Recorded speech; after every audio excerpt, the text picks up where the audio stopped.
Welcome dear students, आप सभी का स्वागत है बोर्ड एग्जाम्स यूट्यूब चैनल पे। तो दोस्तों, इस वीडियो में हम करने वाले हैं त्रैमासिक परीक्षा 2024-25 कक्षा 11वीं विषय भौतिक शास्त्र यानी कि फिजिक्स का आपका पेपर जो आज यानी कि 18 सितंबर को होने वाला है। इसका कंप्लीट पेपर सॉल्यूशन में इस वीडियो में करवाने वाला हूं, तो आपको वीडियो को कंप्लीट वॉच करना है। साथ ही में जिन जिन स्टूडेंट्स ने हमारे यूट्यूब चैनल को अभी तक सब्सक्राइब नहीं किया है तो हमारे यूट्यूब चैनल को आप सब्सक्राइब कर लीजिए, ताकि आने वाले जो आपके पेपर है उनके वीडियोस की नोटिफिकेशन सबसे पहले आपको मिल जाएगी। ठीक है, चलिए भाई।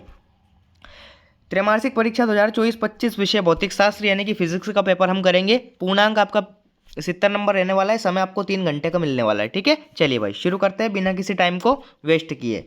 निर्देश विर्देश अभी पढ़ने का टाइम नहीं है, सब फालतू चीज़ें हैं। हमें करना है प्रश्न उत्तर, वो भी रियल वाले। चलिए भाई शुरू करते हैं। पहला क्वेश्चन क्या है, सही विकल्प का चयन करके आपको लिखना है। पहला क्वेश्चन देखते हैं।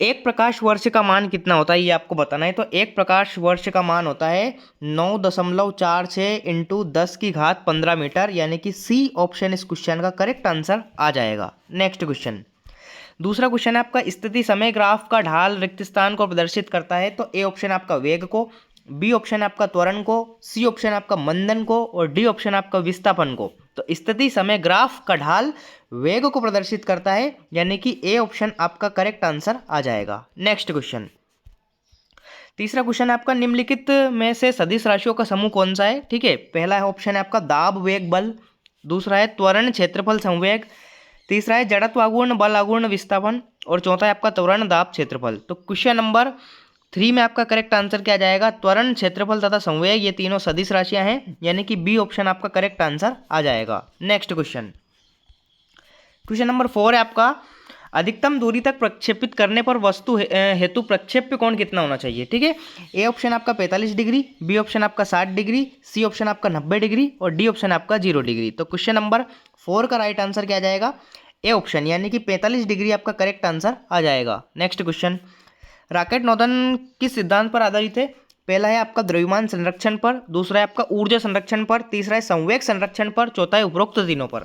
तो रॉकेट जो नौदन होता है उसका सिद्धांत आधारित है संवेग संरक्षण पर, यानी कि सी ऑप्शन इस क्वेश्चन का करेक्ट आंसर आ जाएगा। नेक्स्ट क्वेश्चन, निम्नलिखित में से ऊर्जा का मात्रक नहीं है, कौन सा है जो ऊर्जा का मात्रक नहीं है। ए ऑप्शन आपका जूल, दूसरा है अर्ग, तीसरा है इलेक्ट्रॉन वोल्ट, चौथा है वाट।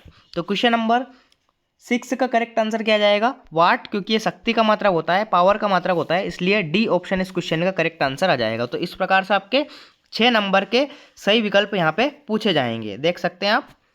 3 यहाँ पे दे रखे हैं, 3 यहाँ पे दे रखे हैं। ठीक है, चलिए नेक्स्ट क्वेश्चन, क्वेश्चन नंबर 2 है आपका, प्रश्न 2, रिक्त स्थान की पूर्ति कीजिए। ठीक है, पहला क्या है, 1 नैनोमीटर इज इक्वल टू कितने मीटर होते हैं। तो 1 नैनोमीटर बराबर 10 की घात -9 मीटर होते हैं प्यारे बच्चों। ठीक है, 1 नैनोमीटर बराबर 10 की घात -9, तो 10 की घात -9 पहले क्वेश्चन का राइट आंसर आ जाएगा। नेक्स्ट क्वेश्चन, दूसरा आपका, तात्क्षणिक चाल व तात्क्षणिक वेग का अनुपात रिक्त स्थान होता है। देखिए, वेग और चाल वैसे तो एक ही चीज़ होती है, बस इनमें सदिश सदिश का डिफरेंस होता है। तो तात्क्षणिक चाल व तात्क्षणिक वेग का अनुपात सदैव क्या होता है, 1 होता है। ठीक है, 1 होता है। नेक्स्ट क्वेश्चन, तीसरा, वृत्तीय मोड़ पर सड़क रिक्त स्थान की ओर ऊंची बनाई जाती है, तो ढलान की ओर ऊंचाई बनाई जाती है। ठीक है, ढलान की ओर ऊंची बनाई जाती है, तो ढलान इस क्वेश्चन का राइट आंसर आ जाएगा। नेक्स्ट क्वेश्चन, चौथा है आपका, यदि किसी निकाय पर कोई बाह्य बल ना लगाया जाए तो उसका संवेग नियत रहता है। क्या नियत रहता है, मोमेंटम, संवेग। ठीक है, संवेग इस क्वेश्चन का राइट आंसर आ जाएगा। नेक्स्ट क्वेश्चन,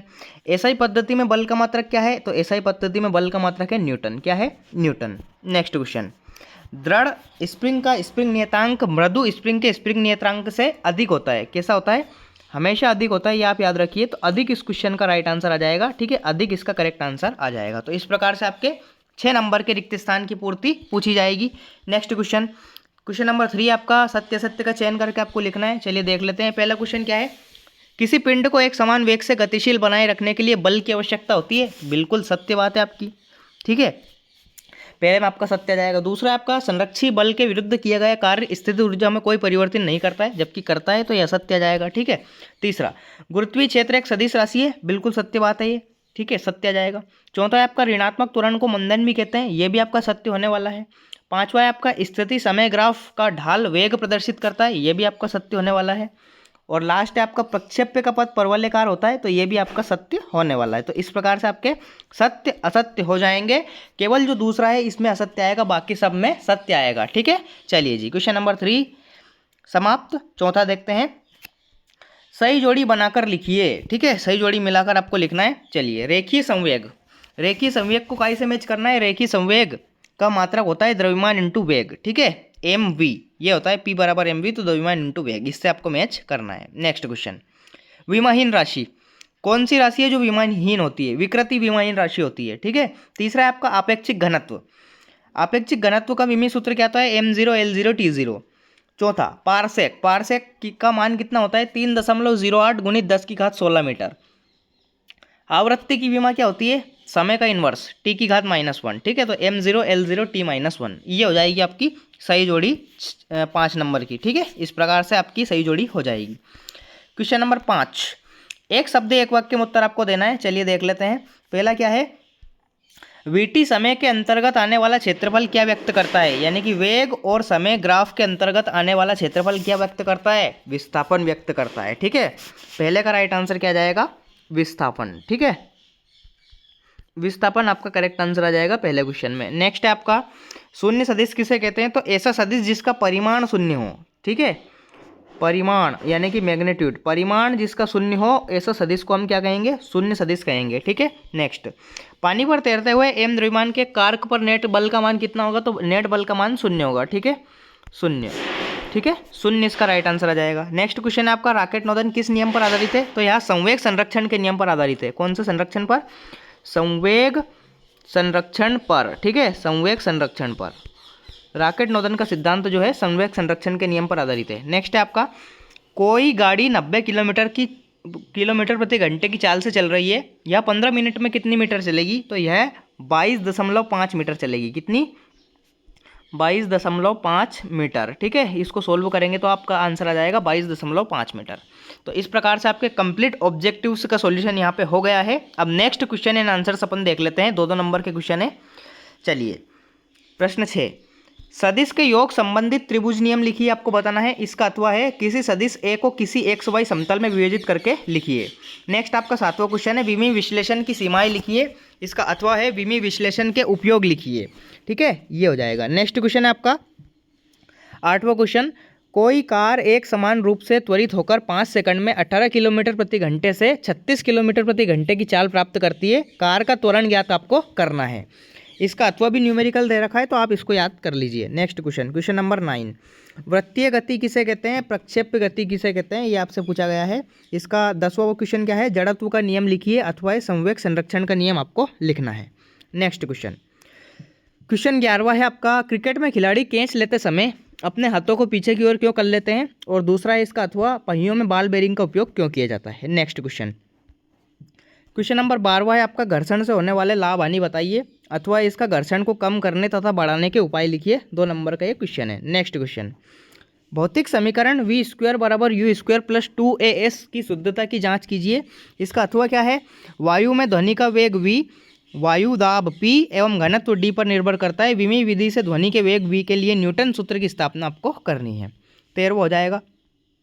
14वां क्वेश्चन आपका, प्रक्षेप्य गति में किस कोण पर क्षैतिज परास ऊंचाई के बराबर होती है? गणना कीजिए, और अथवा इसका सिद्ध कीजिए कि एकांक त्रिज्या की वृत्तीय गति में रेखीय वेग वस्तु के कोणीय वेग के बराबर होता है। नेक्स्ट क्वेश्चन, क्वेश्चन नंबर 15, अनुप्रस्थ एवं अनुदैर्ध्य तरंगों में अंतर लिखना है आपको कोई 3, और अथवा इसका एक तनी हुई डोरी में अनुप्रस्थ तरंग की चाल का व्यंजक ज्ञात कीजिए। नेक्स्ट क्वेश्चन, क्वेश्चन नंबर 16, शक्ति के लिए सूत्र P बराबर F स्थापित कीजिए, अथवा संरक्षी बल एवं असंरक्षी बल में 3 अंतर आप स्थापित कीजिए। ठीक है, बिल्कुल इजी क्वेश्चन है, जैसे कि मैं एक करके बताऊंगा आपको। P बराबर F कैसे होता है? तो देखिए, P बराबर सूत्र होता है कार्य करने की दर को शक्ति कहते हैं। तो P बराबर क्या होता है? वर्क अपॉन टाइम, यानी कि कार्य बटे समय। अब कार्य क्या होता है? बल गुणित विस्थापन, तो F इंटू ds मतलब विस्थापन, और अपॉन में क्या हो जाएगा? T हो जाएगा। अब विस्थापन बटे समय क्या होता है? तो विस्थापन बटे समय क्या होता है? वेग होता है, तो एफ भी आ जाएगा। इस प्रकार से सोल्व हो जाएगा, बिल्कुल इजी क्वेश्चन है। ठीक है, इस प्रकार से आपको सोल्व करना है। क्वेश्चन नंबर 17 आप देख सकते हैं, न्यूमेरिकल है, आप इसको याद कर लीजिए। क्षैतिज से 300 का कोण बनाते हुए एक गेंद प्रारंभिक वेग 15 मीटर प्रति सेकंड के वेग से फेंकी जाती है। गणना कीजिए। अधिकतम ऊंचाई, उड्डयन काल, क्षैतिज परास, इन तीनों की आपको गणना करना है। अथवा वाला भी आप देख सकते हैं। प्रक्षेप्य गति किसे कहते हैं? पृथ्वी की सतह से किसी कोण पर फेंके गए प्रक्षेप्य के लिए उड्डयन काल, प्राप्त अधिकतम ऊंचाई एवं क्षैतिज परास के लिए सूत्र स्थापित करना है आपको। ठीक है, 17 हो जाएगा। 18वां क्वेश्चन है आपका, लोटनिक गति किसे कहते हैं? लोटनिक गति करते हुए एक संपूर्ण पिंड की गतिज ऊर्जा ज्ञात करनी है अथवा इसका कोणीय संवेग एवं बलागुण में संबंध स्थापित कीजिए। नेक्स्ट क्वेश्चन, क्वेश्चन नंबर 19, एक समान त्वरित गति में एक टी ग्राफ खींचकर गति के समीकरण ज्ञात कीजिए अथवा इसका ऊर्ध्वाधर ऊपर की ओर फेंके गए पिंड के लिए गति के समीकरण प्राप्त कीजिए। अगला और अंतिम प्रश्न है आपका, 10 किलोग्राम की वस्तु पर 20 न्यूटन का बल 2.5 सेकंड तक लगाया जाता है। निम्न की गणना कीजिए। पहला है आवेग, इम्पल्स, दूसरा है संवेग में परिवर्तन, तीसरा है वस्तु का त्वरण। बिल्कुल ईजी है। देखिए मैं इसको सोल्व करके भी आपको बताता हूँ। देखिए बल दे रखा है आपका 10 न्यूटन, वस्तु का द्रव्यमान दे रखा है 10 किलोग्राम, समय दे रखा है आपको 2.5 सेकंड। आवेग, आवेग क्या होता है? आई बराबर होता है एफ इंटू टी। ठीक है, इसकी गणना कैसे होगी? एफ का मान कितना है? 20 इंटू समय का मान कितना है? 2.5। ठीक है, पॉइंट जब हटाएंगे यहाँ पे 0 आ जाएगा, एक जीरो से एक जीरो कट जाएगी, 25 दून 50, तो 50 इस क्वेश्चन का राइट आंसर आ जाएगा पहले का। ठीक है, इस प्रकार से आपको सोल्व करना है। जैसे कि वस्तु का त्वरण अब मुझे ज्ञात करना है, तो एफ बराबर क्या होता है? तो एफ बराबर ए में होता है। अब त्वरण ज्ञात करना है तो एफ अपॉन एम आ जाएगा, अब बराबर ए आ जाएगा। ठीक है, ये सूत्र से हम करेंगे। ए बराबर क्या हो जाएगा? F upon M. ठीक है, ए बराबर क्या हो जाएगा? F upon M. ठीक है, अब एफ का मान कितना है? एफ का मान गुरुजी 20 है। एम समय मास का मान कितना है? 10 है, तो 10 से 20 कट जाएगा 2 बार, तो त्वरण यानी कि 2 इसका राइट आंसर आ जाएगा। इस प्रकार से आपको सोल्व करना है। अथवा है इसका कलन विधि का उपयोग कर अकसमान त्वरित के लिए गति के लिए शुद्ध गतिक समीकरण ज्ञात कीजिए। इस प्रकार से मैंने आपको कंप्लीट पेपर 11th फिजिक्स का बता दिया है जो आज आपका होने वाला है। अगर आपको किसी भी प्रकार का डाउट है मुझे कमेंट सेक्शन में ज़रूर बताइए। साथ ही में हमारे यूट्यूब चैनल को आप सब्सक्राइब कर लीजिए ताकि आने वाले पेपर के जो वीडियोज़ होंगे उनकी नोटिफिकेशन सबसे पहले आपको मिल जाएगी। मिलते हैं अगले वीडियो में अगले पेपर के साथ। तब तक के लिए टाटा बाय बाय, जय हिंद, लव यू गाइस।